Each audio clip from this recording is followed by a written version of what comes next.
Yo quiero traer una enseñanza de lo que pasó el Viernes Santo, para que seamos entendidos de lo que dice la Biblia. Porque hay tanta película de Hollywood y película por YouTube y tanta información y tantas religiones y tantas culturas y tantas costumbres, pero la verdad está en la Biblia. La verdad está en la poderosa palabra de Dios. Yo preparé una enseñanza para que ustedes tengamos todos entendimiento de lo que es la Pascua, el Passover, el Viernes Santo, el día que Cristo muere en la cruz del Calvario. El pueblo hebreo celebraba la Pascua. El Passover, en inglés es Passover, en español es la Pascua. Y venían personas a Jerusalén, estaba llenita de gente. Venían de muchas naciones a celebrar las fiestas santas, a celebrar el Passover. El Viernes Santo es el día en que Dios encarnado decide. Escuchen bien cada palabra que yo digo. Decide. Fue una decisión voluntariamente derramar su sangre. Tenía que derramar su sangre. Fue algo intencional. Fue algo planeado en el cielo antes de que sucediera en la tierra. Fue un acuerdo. Dios Padre, Dios Hijo, Dios Espíritu Santo y todas las entidades espirituales en los cielos conocían el plan y estaban en acuerdo a hacer el plan. Habían acordado llevar a cabo la expiación de nuestro pecado. La expiación de nuestro pecado. Jesús dio su vida a cambio de que tú y yo no tuviéramos que pagar las consecuencias del pecado. Tú y yo somos pecadores. No lo podemos, we can't help it. We are born that way. Nacemos en un mundo caído. ¿Está bien si hacemos el culto en Spanglish? ¿Qué dicen? ¿Cómo me dicen ahí? ¿Está bien si lo hacemos mitad inglés, mitad español? Tú y yo nacemos en un mundo caído. Desde que nacemos en un mundo caído. Siglos anteriormente el hombre había caído, se había rebelado contra Dios y la naturaleza está bajo una maldición. El universo entero fue testigo de lo que estaba pasando en Viernes Santo. Es testigo del nuevo pacto que se estaba haciendo. Era el comienzo de algo nuevo. Por eso la Biblia le dice a Jesucristo que es el Rey de la creación. Por eso la Biblia habla de Jesús como la máxima autoridad, el dueño de todo, el rey, le llaman rey. Un rey es uno que es dueño, que gobierna, que manda. He's a ruler. Por eso la Biblia le dice, por lo que él hizo. Ahora vamos al libro de Éxodo. Vamos al libro de Éxodo. Esta es la historia del pueblo hebreo. El pueblo hebreo, los descendientes de un hombre que se llamó Abraham. Abraham no era judío y Abraham no era hebreo, Abraham no era nada de eso. Abraham era una persona común y corriente que Dios llamó, porque así es Dios. Dios llama a la gente común y corriente. Si usted tiene mucho firulístico con nariz parada, Dios no te va a llamar nada. Dios no llama a los aristócratas, ni a la élite, ni a los orgullosos, ni a los inflados. No, Dios no llama a los inflados. Dios llama a los humildes. Tú puedes tener toda la riqueza del mundo y ser humilde. Dios llama a la gente humilde, a la gente sencilla. Dios no está con los inflados, no. Abraham, Dios lo llamó y Abraham le creyó. Lo llama porque encontró en Abraham la habilidad de creerle a lo que Dios le iba a pedir. Entonces se multiplicó, crecieron, eran millones, pero se separaron de Dios y terminaron esclavos. Eso es lo que pasa. Es una fotografía de lo que pasa contigo y conmigo. Nos separamos de Dios y somos esclavos del mundo, somos esclavos del pecado. Por eso Dios te quiere libre del pecado. Dios no te quiere en el pecado porque Dios te ama y porque Dios te quiere libre. Dios no te quiere que tú seas ni esclavo de ningún diablo ni ningún mundo. Entonces Israel se separa, se rebela contra Dios, termina por 400 años de esclavo en Egipto. Bíblicamente Egipto es una fotografía del mundo. Eso es lo que el mundo quiere hacer contigo. El mundo te seduce, el mundo alimenta tu carne, el mundo te dice que el pecado es bueno. ¿Para qué? Para que el mundo sea tu Señor. Pero tú vienes a la iglesia para conocer de alguien superior al mundo, el Dios que creó los cielos y la tierra, que Él pagó por ti para que tú seas libre. Tú no tienes que ser esclavo del pecado. Hay un Dios que ha proveído la manera de salir de Egipto. Entonces vamos a Éxodo capítulo 12 versículo 13. Y la sangre os será por señal en las casas donde vosotros estéis. La palabra clave aquí es sangre, diga sangre. Viernes Santo es el día que Dios encarnado decidió voluntariamente derramar su sangre. Y la sangre os será por señal en las casas donde vosotros estéis. Y veré la sangre, mira, y veré la sangre y pasaré de vosotros. Y no habrá en vosotros plaga de mortandad cuando hiera la tierra de Egipto. There is Passover. Passover, Pascua, es cuando el ángel de la muerte va a visitar una nación entera trayendo juicio. Y Dios le dice a Moisés: avísale a los que son descendientes de Abraham.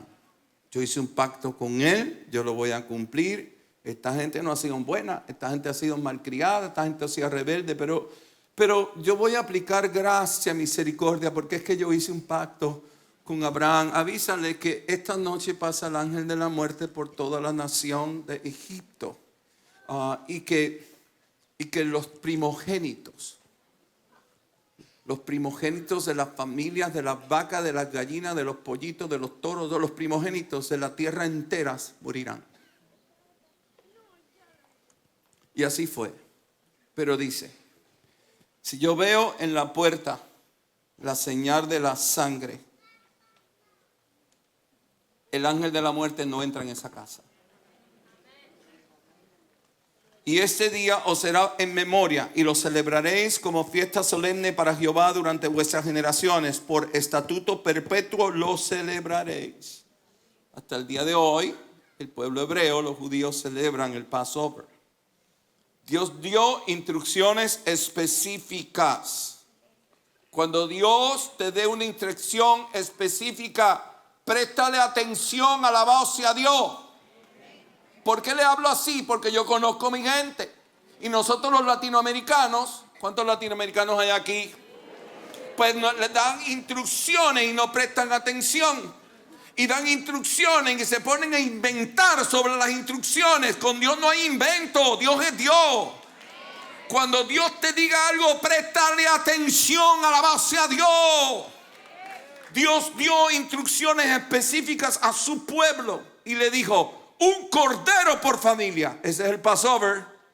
Eso es lo que estaba el Señor haciendo la Santa Cena durante el Passover. Un cordero por familia. Lo iban a sacrificar. Y esa sangre de ese cordero la tenían que poner en los tildes de la puerta.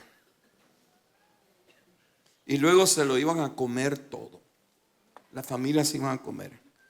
Fue una noche muy poderosa. La sangre era la señal de protección. Bíblicamente la palabra sangre significa vida. Vida, lo que da vida, lo que continúa vida. La vida está en la sangre. La sangre marcaba juicio contra los falsos dioses de Egipto.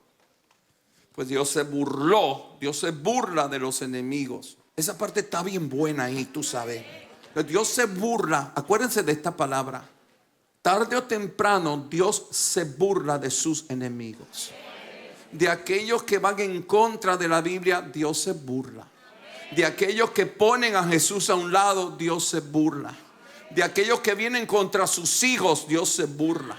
Toda agenda del hombre perverso que va en contra del río del poder y la misericordia de Jesucristo, tarde o temprano Dios se burla. Y Dios se estaba burlando de todos los dioses de Egipto. Todas las plagas tenían que ver con los dioses, las deidades que Faraón y todo el pueblo de Egipto adoraba. Y él se estaba burlando de cada dios. Pero a lo último dijo: se acabó la burla, ahora voy en serio. Donde no esté la sangre, habrá muerte. Y Dios siempre habla a su pueblo. Dios siempre trae una palabra a su pueblo. Era una tipología, era una señal profética de lo que iba a suceder. Ya Dios estaba preparándonos de que un día iba a haber un sacrificio perfecto. El sacrificio que lo iba a cumplir todo. Para que tú y yo, para que todo aquel que comamos el cordero, no tendremos que experimentar muerte jamás. El día que tu cuerpo muera, tú pasas a la vida eterna, al gozo de la eternidad. Hay un lugar que Dios ha preparado para su pueblo. Después de la sangre había un nuevo comienzo. Había libertad, había esperanza, había paz, había unidad, había familia. Después de la sangre venía la llenura del Espíritu Santo. Primero tenía que ser el Viernes Santos, después venía Pentecostés. Si no hay Viernes Santos, si no hay Viernes Santo donde el Señor muere en la cruz, nunca hubiera habido el día de Pentecostés. Es porque Él murió, porque Él pagó por tu pecado y por mi pecado en la cruz, que podemos ser templo del Espíritu Santo y podemos ser llenos del Espíritu Santo. Después de la sangre vino la gracia. La gracia es la licencia para que tú puedas entrar al lugar santísimo. Si tú eres cristiano, si tú de verdad tienes a Jesús en tu corazón, tú tienes licencia para entrar al lugar santísimo. En tu casa, pon adoración y empieza a adorar al Señor y entra en la presencia de tu Padre Celestial. En tu oficina igual, no tiene que ser solo en la iglesia. Después de la sangre somos hijos, somos familia. Antes de la sangre somos creación de Dios. Pero después de la sangre del Cordero de Dios, de Jesús, you're no longer a creation. You're a son, you're a daughter of the Most High God. That's who you are.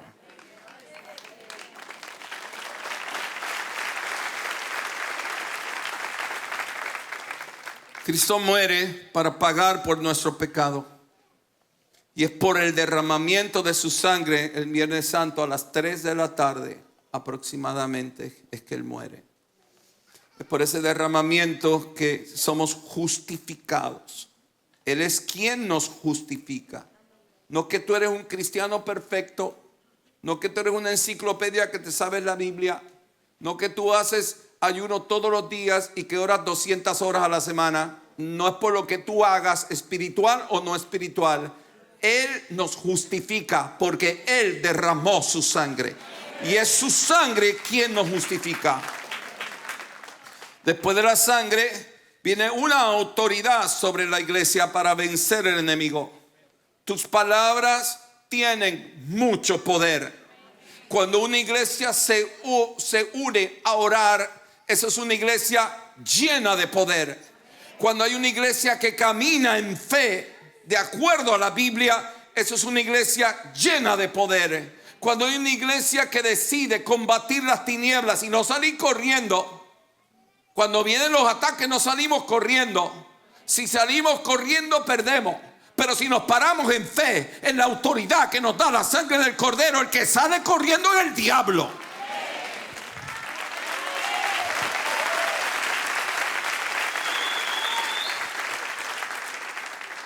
Por la sangre derramada de Jesucristo, aquellos que hemos creído en Él, entramos en el reino de la luz y nos arranca del reino de las tinieblas. Por eso en la iglesia no debe haber lugar para el mundo jamás. Nosotros no tenemos, yo nunca consulto el mundo, ni aprendo del mundo, ni estudio el mundo, si el mundo está visco, confiado y endemoniado. Y ustedes viendo el noticiero del mundo y después temblando en la casa. No puedo dormir, pastor, no puedo dormir para estar viendo esa porquería de noticiero. Lo que tiene que hacer, ponte a leer la Biblia, ponte a adorar a Dios, ponte a creerle a Dios. Déjame decirte algo por si tú no lo sabías. Cuando más viene confusión y muerte y crisis en el mundo, es cuando más gloria, cuando más gracia, cuando más poder hay en la iglesia de Jesucristo. Tú no eres del mundo, tú eres de aquel que vence, de aquel que no pierde nunca, de aquel que tiene la autoridad. Pero en el culto de oración me escriben. Pues yo lo leo lo que ustedes me escriben. No he podido dormir hace una semana y yo le escribo para atrás. ¿Por qué? Pasó lo que está pasando en el mundo, las guerras, los temblores, los huracanes, y se murió mi vecina. Pues tú, en vez de estar viendo el noticiero y lo que está pasando en el mundo, ponte a ver lo que está pasando con Dios, lo que Dios quiere hacer contigo, lo que Dios ha prometido. Por la sangre que podemos tener intimidad con nuestro Dios. Los cristianos no somos religiosos. Jamás Cristo vino a establecer una institución religiosa. Jamás, jamás. Eso es totalmente antibíblico. Los cristianos somos aquellos redimidos por su sangre, que nos entregamos de corazón, que Él viene y deposita su espíritu. Aquellos que tenemos el espíritu de Dios con nosotros, aquellos que le amamos, aquellos que le adoramos, aquellos que le seguimos, aquellos que le decimos: tengo hambre de ti, tengo hambre de tu presencia, tengo hambre de tu palabra, enséñame, transfórmate. El cristiano es aquel que vive a los pies de la cruz del Calvario y le dice: tú eres mi Señor, tú eres mi Rey, haz de mi vida como tú quieras. Eso es un cristiano. Es una relación. Es a relationship with Jesus. Cuando estés pasando por lo que estés pasando, cualquier tipo de situación, que no se te olvide que un día Jesús derramó su sangre para proveer para ti un camino mejor, para proveer para ti esperanza, para proveer para ti esperanza. La sangre es la evidencia de que todo fue pagado. Su sangre era pura, era bendita. Jesús caminó como hombre, pero nunca pecó. Se mantuvo bajo el manto de Dios, en obediencia a Dios, en la justicia de Dios. Por eso dice la Biblia que Él vino a cumplir con la ley. Él vivió la ley perfecta, porque tú y yo no la podemos vivir. Es imposible que tú y yo vivamos la ley, pero Él sí lo pudo hacer. Por lo tanto, su sangre derramada fue un pago perfecto. Era limpia, era pura. En Marcos capítulo 14, versículo 22. Eso es el Passover. El Viernes Santo se celebraba el Passover. Jesús murió exactamente el día que se celebra la fiesta de la Pascua, del Passover. En Marcos capítulo 14, versículo 22. Y mientras comían, Jesús tomó pan y lo bendijo y lo partió y los dio, diciendo: tomad, esto es mi cuerpo. Tomando la copa y habiendo dado gracias, les dio, y bebieron de la copa todos bebieron de la copa. Y les dijo: esta es mi sangre del nuevo pacto. Diga: nuevo pacto. Era un grupito pequeño. Dios con un grupito pequeño, en un lugar privado. Dios con sus discípulos, un grupito pequeño. Dios. La ciudad estaba llena de gente. La ciudad estaba llena de gente prendiendo vela, cantando los salmos, caminando por toda la ciudad. Y Dios estaba en la ciudad, y toda la gente que llenaba la ciudad no sabía que Dios estaba en la ciudad. Solo un grupito pequeño. A veces Dios hace las cosas así. Todo lo que Dios necesita es un grupito pequeño. Si tú eres la única en tu familia, eso es lo que Dios necesita. Tal vez haya aquí una sola abuelita que está orando por toda su familia. Tú eres suficiente para Dios. Tú sigue orando. Que tú con Dios y Dios contigo van a cambiar. Tu familia entera la van a cambiar. Tú sigue orando. Todo lo que Dios necesita, un grupito pequeño, para que Él manifieste su gloria y su poder. Por eso nunca un cristiano dice: me siento solo. Me siento sola, me siento solo. No, usted no está sola. Con usted está el poderoso de Israel. Con usted está el Dios que le ama. Con usted está el Dios que murió y el Dios que resucitó. El Dios todopoderoso está con usted. Pero esto es poderoso porque se está estableciendo un nuevo pacto. Un nuevo pacto that has to do with creation, with the whole universe. It's not just for humans. is for the whole universe, a new covenant. Con un chipito de gente, 12. Y entre los 12 hay un hijo del diablo. O sea que no estaban los 12 eran buenísimos. No eran buenísimos los 12. Había uno bien malo. Y dice, this is my blood.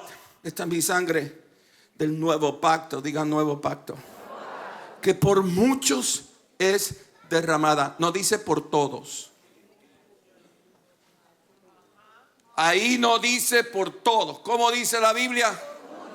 Porque muchos son los que le reciben y muchos son los que le rechazan. Qué bueno que tú estás hoy aquí, porque tú me das a entender que tú eres de los que le reciben. Tú eres uno de esos muchos.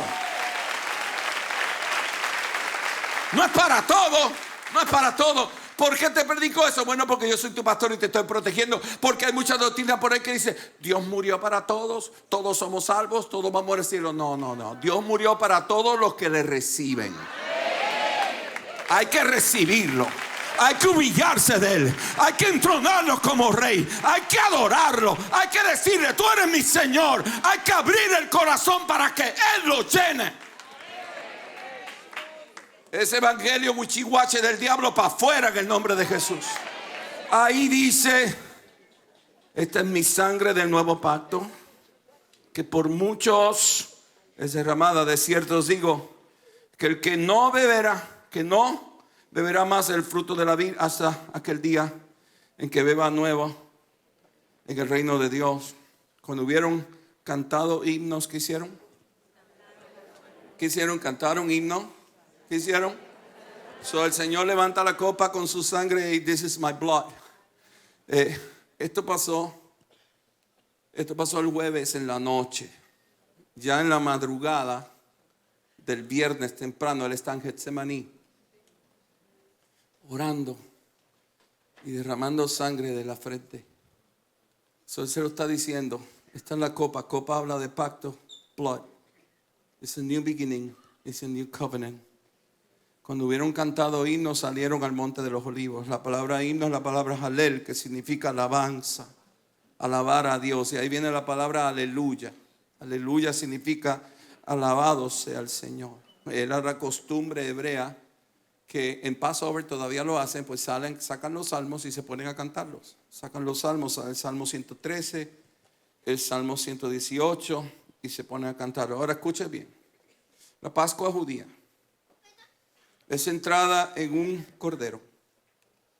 El cordero de Pascua, el Passover, el cordero de Pascua. Un macho sin defecto. Estas son las instrucciones que él dio. Un macho sin defecto y sin ningún hueso quebrantado. Moisés dijo, escúchenme bien, presten atención y hagan como el Señor dijo. Se van a buscar un macho, un cordero sin defecto. A Dios siempre se le da lo mejor. A Dios no se le dan limosnas. Reprendo el diablo del diablo de las limosnas. A Dios cuando usted le sirve, usted le da lo mejor de usted. Cuando usted le adora, usted le da la mejor adoración. Cuando usted le cree de verdad, no a mitad. Él dice un cordero sin defecto y sin ningún hueso quebrantado. Jesús es el Cordero de Dios perfecto y sin defecto, libre de pecado. Ni un solo hueso de su cuerpo fue quebrantado. Cuando Él muere y Él entrega su espíritu, su esqueleto estaba intacto. Usualmente, cuando las personas eran castigadas en una cruz, pues les rompían las piernas para que se asfixiaran. A Jesús, a los dos que estaban al lado de Jesús, a los dos malos de Jesús, a los dos ladrones de Jesús, le quebrantaron las piernas y se asfixiaron. Jesús no, Jesús muere antes de que llegara el tiempo de quebrantar las piernas para que se asfixiara la persona. La persona en una cruz moría de asfixia. Le quebrantaban las piernas, se le llenaban los pulmones de agua y se asfixiaba. Esa era la muerte de cruz. Jesús murió antes de eso. Cuando le ponen la lanza al lado, fue tan perfecta la lanza que pasó entre costilla y costilla, entró al pulmón y entró al corazón y la sacaron. Una puntería tremenda. Jesús murió sin ningún hueso quebrantado. En la Pascua judía se había dicho perfectamente que el cordero no podía tener ningún hueso quebrantado. En la cena de la Pascua judía se acompañaban panes sin levadura. La levadura habla de pecado y de corrupción, habla de santidad. Jesús es el pan de vida, en quien no hay impureza ninguna. Mira a Jesús en la Pascua. En la cena de la Pascua judía iba acompañada por hierbas amargas, símbolo de cautiverio de los israelitas, símbolo que eran esclavos. Un esclavo no tiene identidad, un esclavo no tiene pertenencia, un esclavo no tiene herencia. Los esclavos no tenían buena calidad de vida, al contrario, muchos esclavos cuando ya no servían los sacrificaban. En la cena pascual en Egipto, el Señor dijo: que vengan hierbas amargas, aunque estemos bajo un yugo de pecado, gracias que Jesús bebió la amarga copa, gracias que Jesús pagó, sufrió el dolor. Él fue el que pagó la amargura, Él fue el que sufrió la amargura, Él sufrió los latigazos, Él sufrió los clavos, Él sufrió la burla, para que tú no la tengas que pasar. En la cena pascual judía había que comerla rápido. Le decían: lo matan, se lo comen rápido y se acuestan a dormir. Fue la instrucción. El cuerpo de Jesús fue preparado con prisa y lo bajaron con prisa, porque la ciudad estaba llena de turistas y dijeron: ya murió, sácalo, entiérralo rápido, que nadie vea esto. Así mismo fue en la Pascua hebrea. Los creyentes que pintaron el marco de la punta con la sangre de su puerta, con la sangre del cordero, fueron salvos de la muerte física. Cuando amaneció al otro día, la Biblia dice que hubo un clamor de llanto, de dolor en todo Egipto, desde la casa, desde el palacio del faraón hasta la gente más humilde perdió algo. Alguien murió. Todas las familias de Egipto experimentaron la muerte. Los primogénitos fueron muertos. Pero en la casa donde estaba la sangre, los creyentes que habían marcado su casa con la sangre, esa semana no experimentaron ese dolor. Al contrario, fue el comienzo de comenzar a vivir. Para Egipto fue dolor de muerte, el fin de una vida. Para Israel no. Para Israel fue el comienzo de una nueva vida. Escuchen esto. Al día siguiente, cuando pasó eso,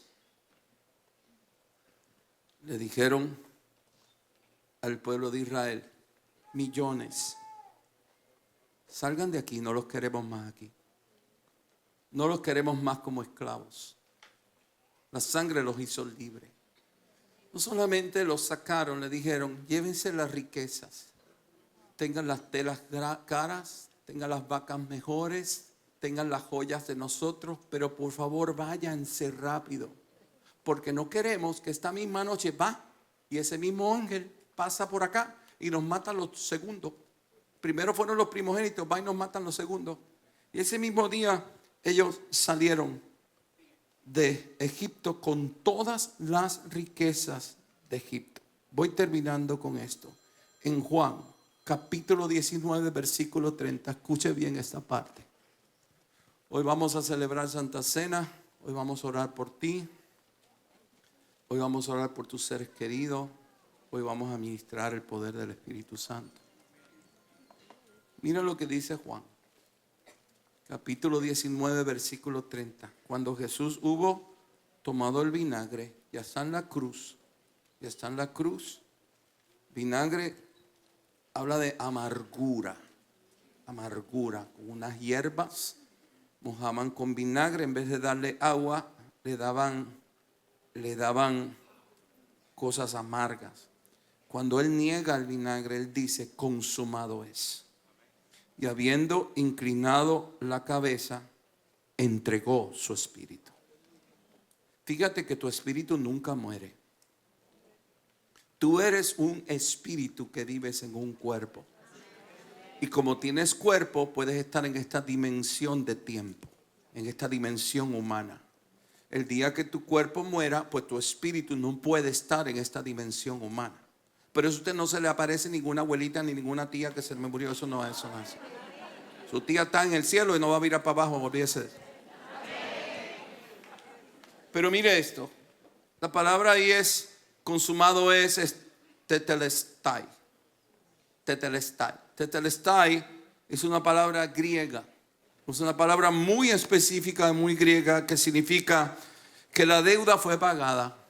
Cuando hacían negocios los griegos y los romanos en esa época, se usaba mucho tetelestai. Por ejemplo, yo te compro un carro y yo te lo pagué, tetelestai, y me daban la mano. Yo pagué la factura. Yo pagué cuando debes algo, cuando compras algo y lo pagas por completo. Y entonces desde ese momento tú eres el dueño. Por ejemplo, tú compras una casa y tú vas a un mortgage, pues tú eres el dueño, pero legalmente el banco te la puede quitar si tú no la pagas. Ahora, pero cuando tú la pagas completamente, esa casa es tuya y nadie te la puede quitar. Eso se llama tetelestai. Comercialmente, cuando se paga la factura, cuando se paga por completo. Pero también lo usaban en las cortes. En los sistemas de cortes usaban la palabra tetelestai, que significa la sentencia ha sido cumplida. Usted venía delante del juez y su abogado le decía, él está sirviendo 10 años y usted le había dicho que tenía que servir 10 años por lo que hizo mal. Ya cumplió los 10 años y el juez decía, bueno, ya usted cumplió con el castigo, ya cumplió por su culpa, por lo tanto usted es libre. Y esa palabra judicial era tetelestai. Lo usaban comercialmente y lo usaban en el sistema judicial, pero también lo usaban en el sistema militar. También los generales, los coroneles, los jefes militares, en contexto de victoria, cuando había un enemigo y ese enemigo estaba ahí atrás de ti, y ese enemigo era una amenaza para tus hijos, y ese enemigo había atacado a tus abuelos, ese enemigo había atacado a tus padres, ese enemigo había atacado, pero de momento llegó tetelestai, que quiere decir, aquí hay victoria, se ganó la batalla, habla de triunfo, ya no existe el enemigo.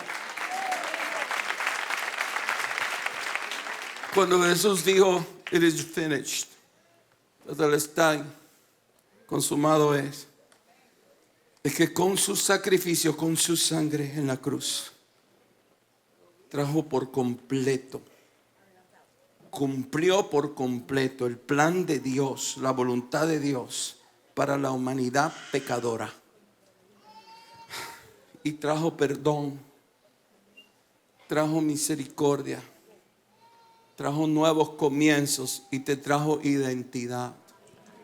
Tú eres hijo, hija del Dios vivo.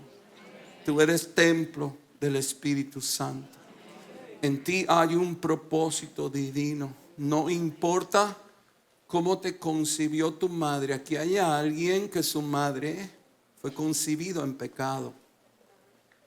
Fuiste formado en pecado. La concepción en el útero de tu mamá fue en pecado, pero Dios te dice que tú eres su hijo. Tú no eres un bastardo. Tú eres su hijo amado. Y Él lo permitió porque hay un sueño y tú eres el lugar perfecto donde era depositado ese sueño. No te veas más como un bastardo. No te veas más como alguien ilegal. No te veas más como alguien juzgado. Tú naciste porque Dios te protegió. Tú naciste porque aunque planificaron para eliminarte, Dios no lo permitió soberanamente. Y tú estás aquí en esta noche y Dios te dice que tú eres su hijo amado y que te ama. Y que te ama, y que te ama, y que te ama. Cuando el Señor Jesús dijo tetelestai, representa el cumplimiento de las profecías del Antiguo Testamento. Representa la manifestación de lo que pasó en Egipto cuando murió el primogénito de toda una nación. Y es una expiación del pecado. Hubo una oferta perfecta y Dios Padre la aceptó y la selló. Por eso le dicen el alfa y la omega a nuestro Señor Jesús. Todo comienza y todo termina con nuestro Señor Jesucristo.